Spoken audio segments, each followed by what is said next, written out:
What's up, everybody? It's Dude now Marie right back in the building, bringing you the latest in the news, hip-hop, sports, and entertainment.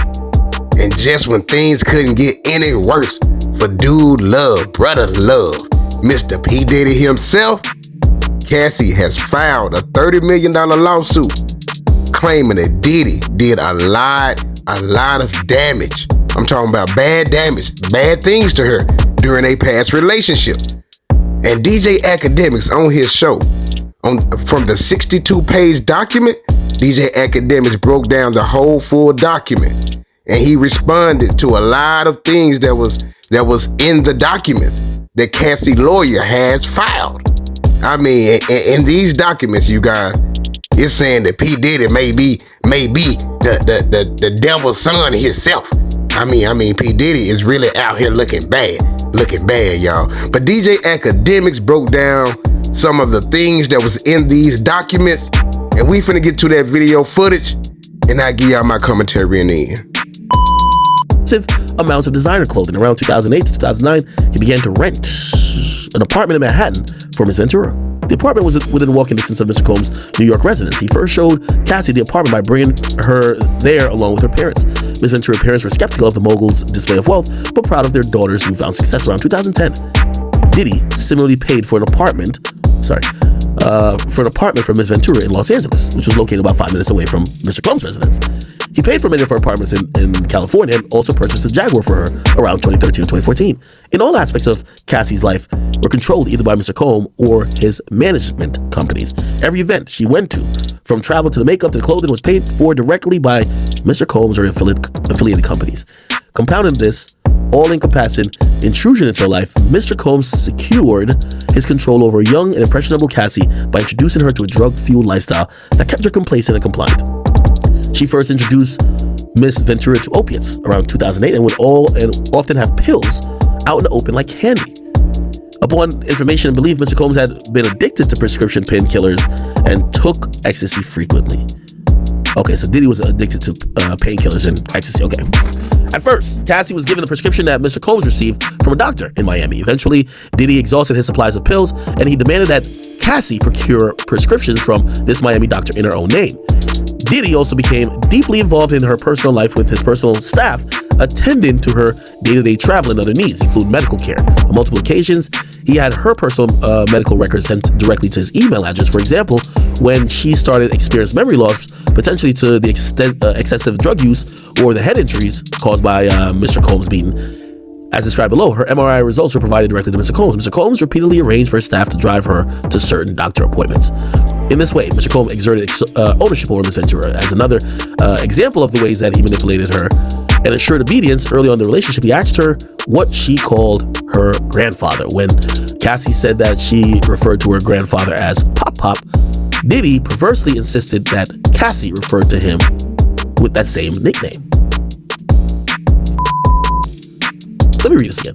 When Cassie said she referred to her grandfather as Pop, Diddy perversely insisted that Cassie referred to him with the same nickname.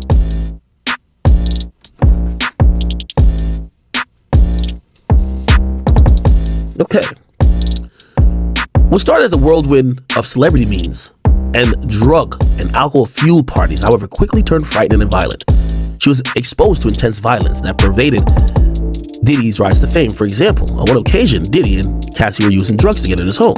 One of his security banged and announced that Suge Knight, a longtime rival of Mr. Combs, was spotted at Mel's Drive-In Diner in Los Angeles. Mr. Combs began to get dressed, retrieved multiple guns from his safe, ran out of his home to where he believed Mr. Knight was dining. Cassie became terrified and began to cry. On at least 2 occasions, Diddy demanded that Ms. Ventura hold Diddy's gun in her purse. Cassie had no familiarity with guns, and she was petrified that the firearm would accidentally go off in her purse. An abusive partner who also owned the label and therefore held her future success in his hand had fully exerted control over every aspect of her life. Wow, he forced her into sex trafficking. Oh, this is about to be the tea right here. This is about to be the tea. I ain't gonna lie to you. Within a few months of beginning the romantic relationship with the 40-year-old Combs, the 22-year-old Miss Ventura felt beholden to his whims and demands. While in New York City, Diddy told Cassie that he wanted to engage in a fantasy called voyeurism. Let me Google this real quick, chat. We got to figure out what's going on. among those who reported strong arousals. Okay, whatever. All right, cool. All right, we get it. Let's get back to the shit chat. Okay, cool. So that's what Diddy's into. Cool. Now, here's the thing. Is he jerking off at the idea of sex? Is he jerking off looking at Cassie? Or he's watching Jason Love long dick? He's jerking off at Jason Love. We got to figure that out, man. Brother Love. We got to figure this out. The first time, Diddy hired a man and brought the man to his home in Los Angeles. The man, Diddy, and Cassie wore masquerade masks and ingested drugs. Diddy directed Cassie to perform sexual acts with the man while Diddy watched them. He masturbated while he directed Cassie and the man to do specific sexual acts. The encounter lasted multiple days. What the fuck? Yeah, how horny you gotta be to... That nigga must have been on a Cialis pill.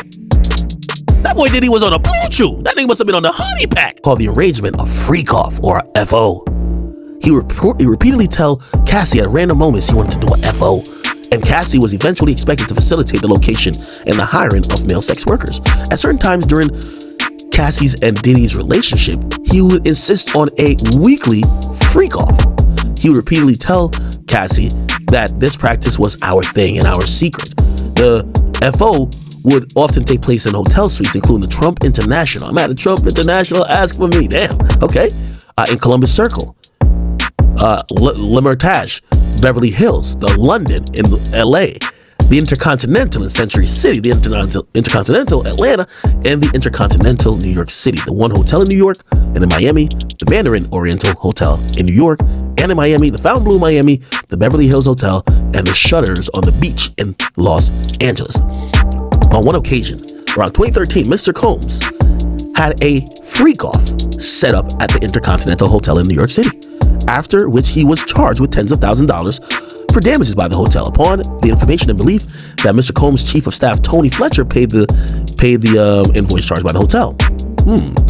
Cassie was eventually instructed to use websites and escort services to find male sex workers to perform the FOs. Mr. Combs told Mrs. Ventura to search for large... What the fuck? Is this a party? Mr. Combs told Cassie to search for large black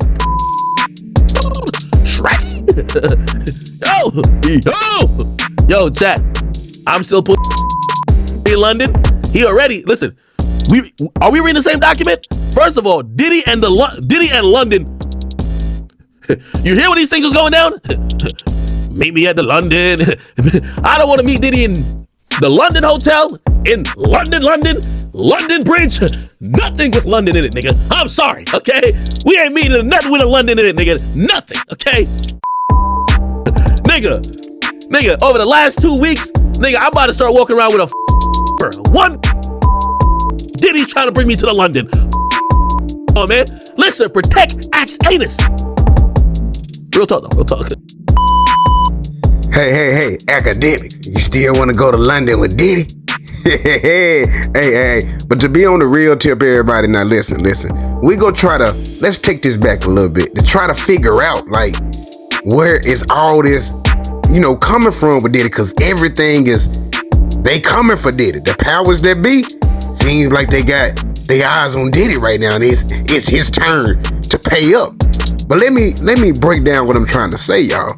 Look, ever since Diddy had that battle between Ciroc and everything that went down with that, and him, the situation with Ciroc, his liquor brand, it been downhill for Diddy. It's looked like he rubbed the wrong people. The powers that be, I don't know what's really going on, you guys, but look. It's like this.